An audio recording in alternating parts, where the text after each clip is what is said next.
ಇಲ್ಲಿ ಬಾಡಿಗೆ ಕಟ್ಕೊಂಡು ಬೆಂಗಳೂರಲ್ಲಿ ಇರಕ್ ಆಗಲ್ಲ. ಅದಕ್ಕೆ ಅದು ಬಿಟ್ಬಿಟ್ಟು ಫಿಜಾಗ್ ಹೋದೆ. ಫಿಜಾದಲ್ಲಿ ಸ್ವಲ್ಪ ದಿನ ಮಾಡಿದೆ, ಆಮೇಲೆ ಅದ್ ನನ್ಗೆ ಇಷ್ಟ ಆಗಿಲ್ಲ. ಆಮೇಲೆ ಅದು ಬಿಟ್ಟು ರಿಲಯನ್ಸ್ ಅಲ್ಲಿ ಜಾಯಿನ್ ಆದೆ, ಬಟ್ಟೆ ಅಂಗಡಿಗೆ. ರಿಲಯನ್ಸ್ ಅಲ್ಲಿ ಅವಾಗ ಓಪನ್ ಆಯ್ತು, ಮೆಜೆಸ್ಟಿಕ್ ಹತ್ರ ಓಪನ್ ಆಯ್ತು ಸ್ಟಾರ್ಟಿಂಗ್. ಅಲ್ಲೋಗಿ ಕೆಲ್ಸ ಕೇಳಿದೆ, ಅವರು ಕೆಲ್ಸ ಕೊಟ್ರು ರಿಲಯನ್ಸ್ ಅಲ್ಲಿ. ರಿಲಯನ್ಸ್ ಅಲ್ಲಿ ಕೆಲಸ ಮಾಡ್ತಾ ಮಾಡ್ತಾ ಮತ್ತೆ ನಾನು ಕಲ್ತಿದ್ದು ಡ್ರೈವಿಂಗ್ ಕೆಲಸ ತಾನೆ, ಯಾಕೆ ಅಂತ ಆಮೇಲೆ ಏಂಜಲ್ ಸಿಟಿ ಕ್ಯಾಬ್ ಅಂತ ಓಪನ್ ಆಯ್ತು ಸರ್ ಬೆಂಗಳೂರಲ್ಲಿ. ಫಸ್ಟ್ ಲೇಡಿ ಡ್ರೈವರ್ ಅಂತ ಓಪನ್ ಮಾಡಿದ್ದು ಸೂರ್ಯ ಮುಕುಂದ್ರಾಜ್ ಅಂತ. ಅವರು ಓಪನ್ ಮಾಡಿದ್ದು ಲೇಡಿ ಡ್ರೈವರ್ದು ಸೂರ್ಯ ಮುಕುಂದ್ರಾಜ್ ಅಂತ, ಏಂಜಲ್ ಸಿಟಿ ಕ್ಯಾಬ್ ಅಂತ. ಅವರಿಂದ ಅವರು ಒಂದು ವಿಜಯನಗರದಲ್ಲಿ ಬೋರ್ಡ್ ಹಾಕಿದ್ರು, ಈ ತರ ಲೇಡಿ ಡ್ರೈವರ್ ಬೇಕಾಗಿದೆ, ನಮ್ ಕೆಲ್ಸನೂ ಕೊಡ್ತೀರಿ, ಟ್ರೈನಿಂಗು ಹೇಳ್ಕೊಟ್ಟು, ದುಡ್ಡು ಕೊಟ್ಟು, ಪೇಮೆಂಟ್ ಎಲ್ಲ ಕೊಡ್ತೀರಿ, 20,000 ರೂಪಾಯಿ ಸ್ಯಾಲ್ರಿ ಇರುತ್ತೆ ಅಂತ ಅವ್ರು ಹಾಕಿದ್ರು. ನಾನು ಹೆಂಗು ಲೈಸೆನ್ಸ್ ಇದೆಲ್ಲ ಹೋಗೋಣ ಅಂತ ಒಂದ್ಸತಿ ಹೋಗಿ ಇಂಟ್ರ್ಯೂ ಮಾಡ್ದೆ ಅವ್ರ ಹತ್ರ.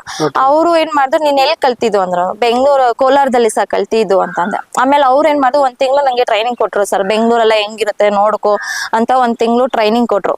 ಅವಾಗಿಂದ ನಾನು ಜಾಯಿನ್ ಸ್ಟಾರ್ಟ್ ಆಗಿದ್ದೆ ಸರ್.